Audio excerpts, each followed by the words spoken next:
I think we have a quorum. I think this crowd would fill a reasonably large lecture hall at most universities.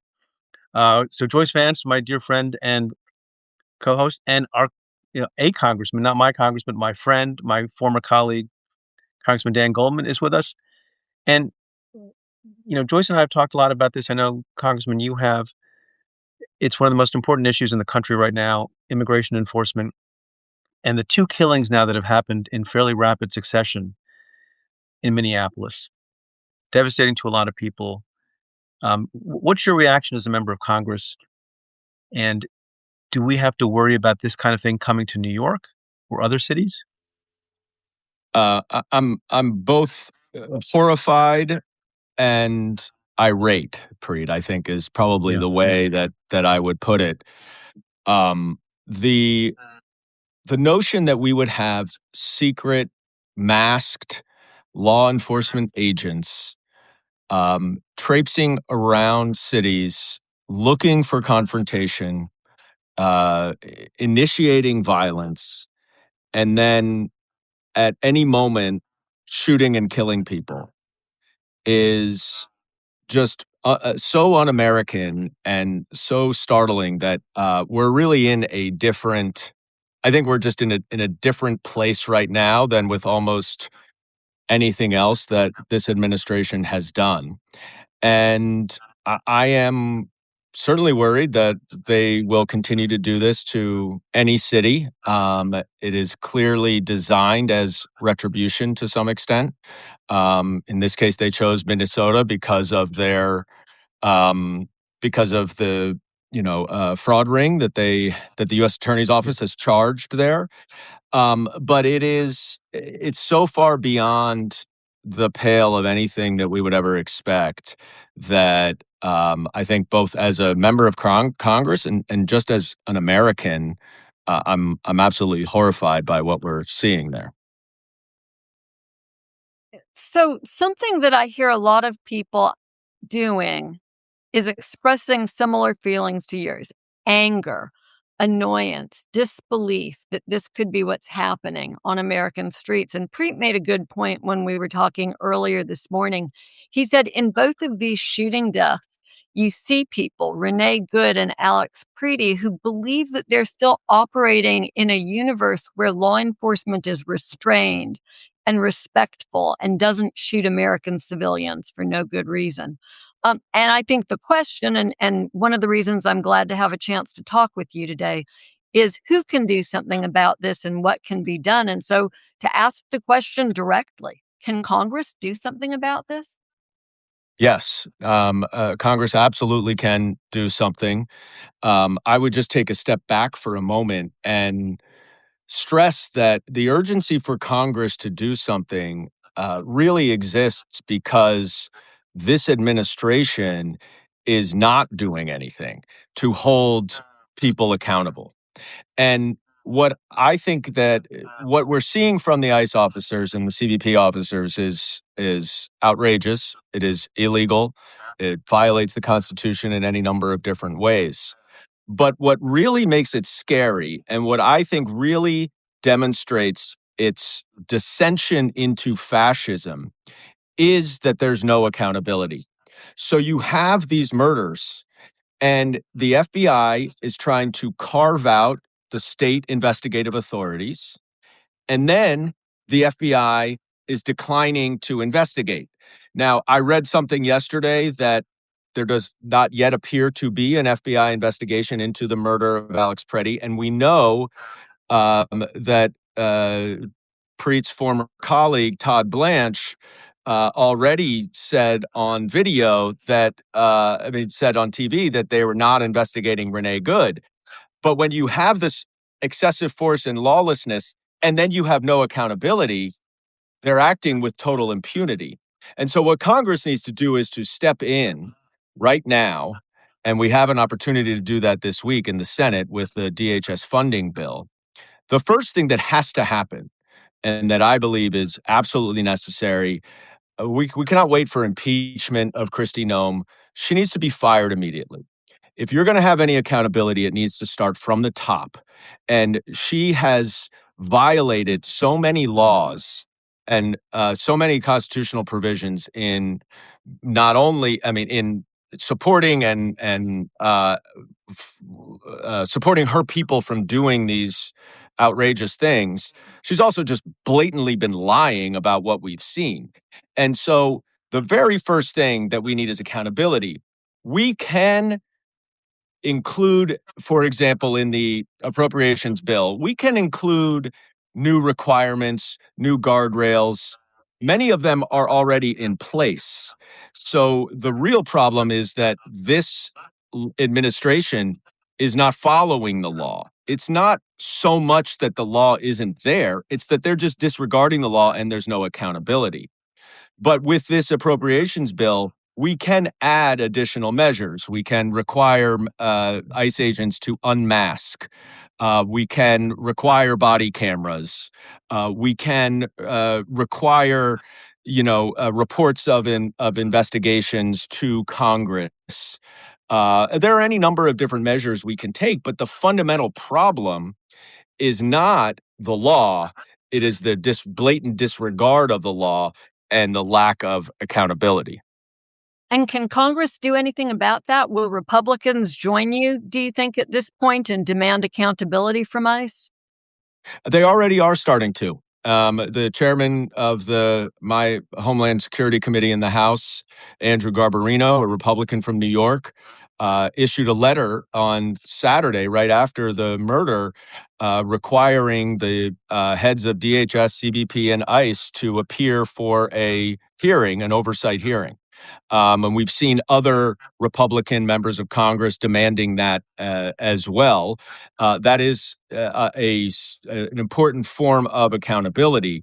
But right now, we happen to be in a situation where the Department of Homeland Security's funding is in Congress's hands. And that is a lever that we have to use to put guardrails around this rogue, militarized, draconian, secret militia to make sure that they're being properly reined in and that there's accountability if they are not following the law. Talk with us about how successful that would be. You know, the administration has put out this talking point that says, well, if you unfund ICE or if you don't pass funding, ICE has a pot of money it can use, or if there's a CR, a continuing resolution, they might be able to act without restraints on their funding. What's your assessment of how effective it would be to prevent ICE from getting additional funding? Yeah, I've worried about this a lot. The big ugly bill gave ICE, or gave the Department of Homeland Security, I think $170 billion. It is, now one of the largest militaries in the world. And so it is not funding that they are lacking. And that's why it's a little tricky for how we maneuver. What you can do in these appropriations bills is Congress can say, no funding can be used for X, no funding can be used for Y. So you can put restrictions based on the use of funding, and you could both include the regular appropriations bill that is up for consideration this week, but you can also apply it to the big ugly bill, the funding that comes from that. And so you can say no funding, it can be used by any ICE officer wearing a mask. No funding can be used by any ICE officer or who is not wearing a body camera. And you can go down the list. No funding can be used for any ICE officer that is arresting an immigrant showing up for court pursuant to their case. No funding can be used to arrest any immigrant at a sensitive location. I mean, these are all things that we should do, and these are ways that you can that you can put restrictions on the use of the funding rather than reduce the amount of funding. How do you enforce that, Congressman? Well, look, this is the question. I mean, even once you pass it, the sergeant at arms from the House is going to go out and and take ICE agents off the street. I just wonder how you have teeth in something like that. Well, that's the problem we're running into right now, Preet. And you Yeah. see this in Minnesota, where the judges, the chief judge just issued a scathing order requiring the director of ICE to appear in an order to show cause on Friday, to appear personally in court to explain, in part, why they are not following court orders. So it's not even just that they have their own independent obligation to follow the law, which they're not doing. People are then going to court to enforce the law. Judges are issuing orders to require them to follow the law, and they're still not doing it. And my point is that, Congress has the ability to put the guardrails, but the reason why Kristi Noem needs to be fired is that they are not following the existing laws, and that is unacceptable. And the president has an independent oath to faithfully execute the laws, and he is not doing it. And he is not doing it through Kristi Noem and the rest of the Department of Homeland Security.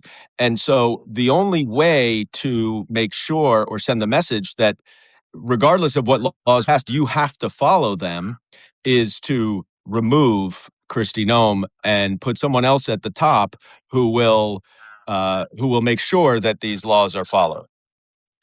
But, putting aside Kristi Noem for a quick moment, what do you think of the move of Mr. Bovino out and Tom Homan in? Should both of those gentlemen go as well? I think so, absolutely. Yeah. I think Bovino's clearly on his way out. You're running out of successors for Kristi Noem, then, aren't we? Oh, well, there should be no successor that comes from within the department. Let's put it that way. That would defeat the entire purpose. And similarly, I think replacing Bovino with Homan, it does not accomplish the goals that it's Congress needs to accomplish. Maybe the president feels like it gives him some cover so that he can deal with the public backlash, but it's not changing any of the policies. It's not changing any of the attitude. It's not changing the lack of training. It's not changing the invincibility that these agents clearly feel to break the law. And let's be clear, we're talking about these murders, but when you look at those two incidents, why were the officer pushing the woman into the snow to begin with? In the first place. Why were the agents being aggressive towards people who were standing there? Why does the officer in Jonathan Ross in the Renee Good even have his gun out?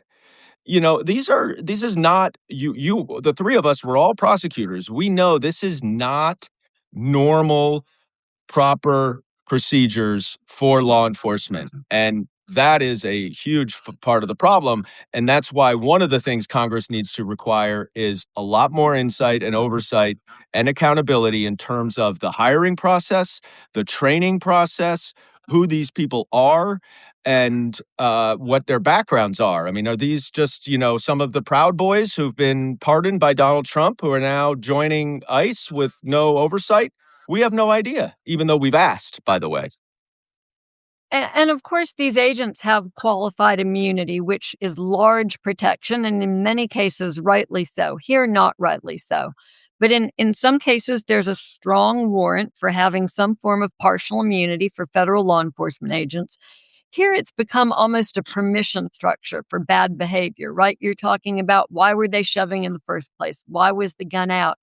And it's because they're now really detached from any notion that they could ever be held accountable.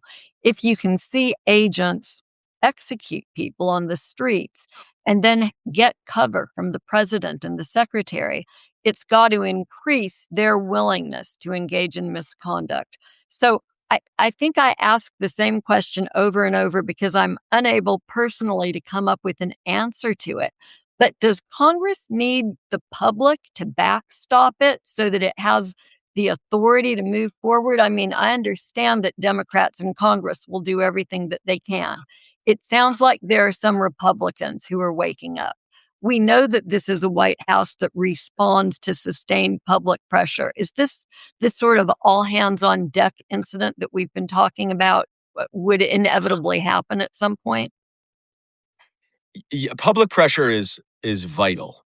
And when you see tens of thousands of people marching in Minneapolis in 0-degree temperatures, that sends a message. When you see the public polling cratering, that does have an impact on Republicans who have to run for reelection in this upcoming election. It's cynical, it's unfortunate, but it is a significant pressure point that that the American public can and should use nonviolently. But the fact of a massive nonviolent protest, in some ways, is much more powerful than any violence that you may be able to extend. I would say on the qualified immunity, Joyce, I've been talking to you about this over the last couple of weeks. Eric Swalwell and I are going to introduce a bill later this week that would effectively eliminate qualified immunity for ICE agents and CBP agents who are acting in furtherance of civil immigration enforcement. And because we have to do something. Now, Congress cannot criminally investigate these agents, but we can change the law so that those agents will face accountability in civil court, even if the FBI tries to cover it up from criminal court.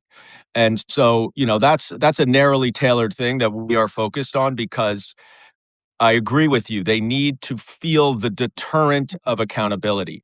That's why removing the masks are important. There's a feeling of invincibility and impunity when you're wearing a mask.